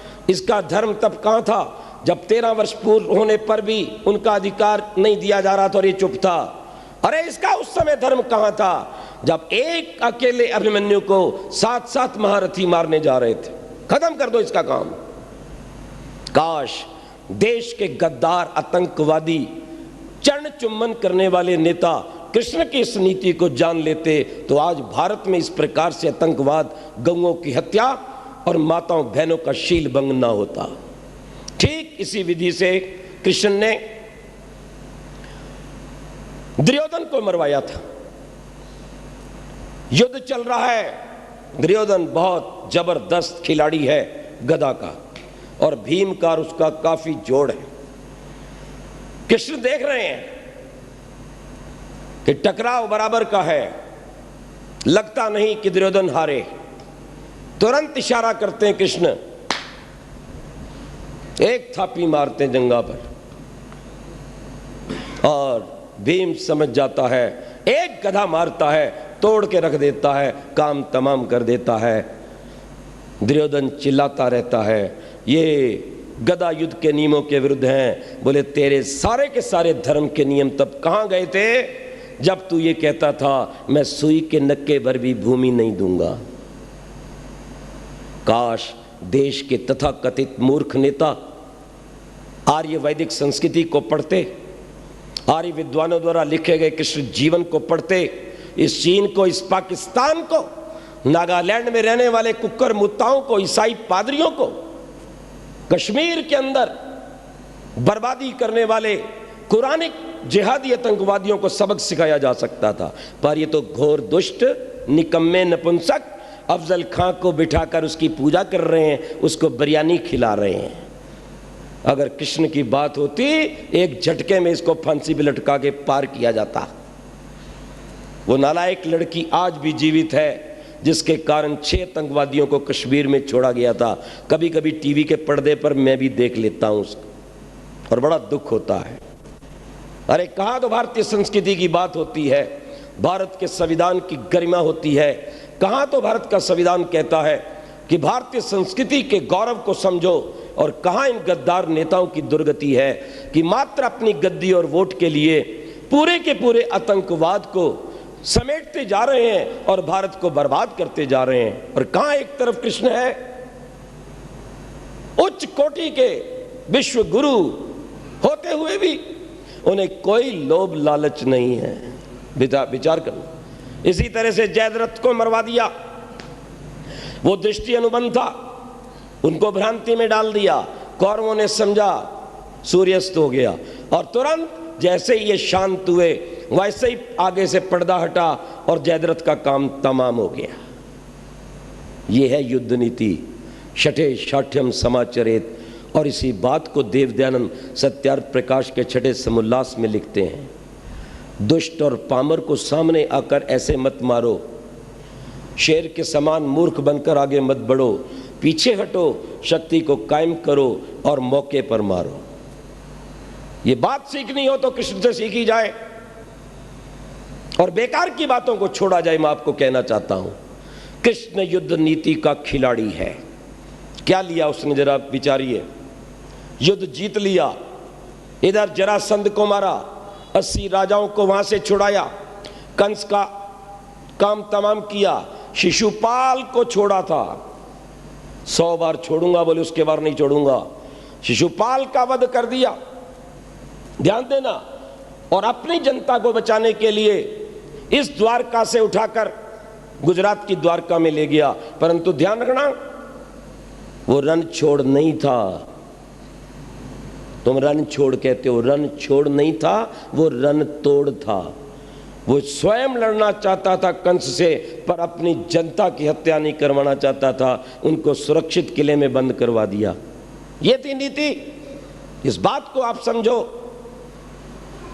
जरासंध को मारा, नीति से स्वयं राज्य नहीं किया, उसी के बेटे को बिठा दिया।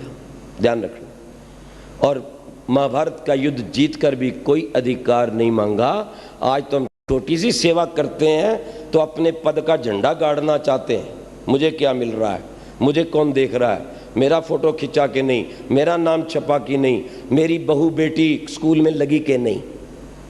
जरा कृष्ण को देखो, विचारो और उसके गुणों को अपने जीवन में, मैं कहता हूं, धारण करो। कुछ भ्रांतियां एक दो हैं, उनको कहकर अपने वक्तव्य को मैं विराम देता हूं। आकाशवाणी हो गई। क्या हुई आकाशवाणी? कंस को आकाशवाणी हो गई कि तुम्हारी बहन का 8वां पुत्र तुम्हारे विनाश का कारण। आकाशवाणी किसने की? भगवान ने की। कृष्ण ईश्वर भक्त थे, योगी थे। योगी किसे कहते हैं? जो योगाभ्यास करता है। योग 2 में होता है, एक कृष्ण और दूसरा कौन? पत्नी या आप?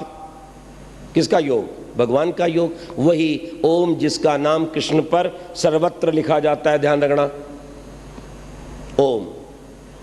अब एक बात पूछता हूं, कंस दुष्ट है, पामर है, नीच है, हत्यारा है, अपने सगों को जेल में डाल के बैठा है, कंस को समाप्त करना है। तो भगवान जी भविष्यवाणी कर रहे हैं, कंस महाराज आप सावधान हो जाओ, आपको मारने के लिए अमुक व्यक्ति आ रहा है। ये तरीका ठीक है?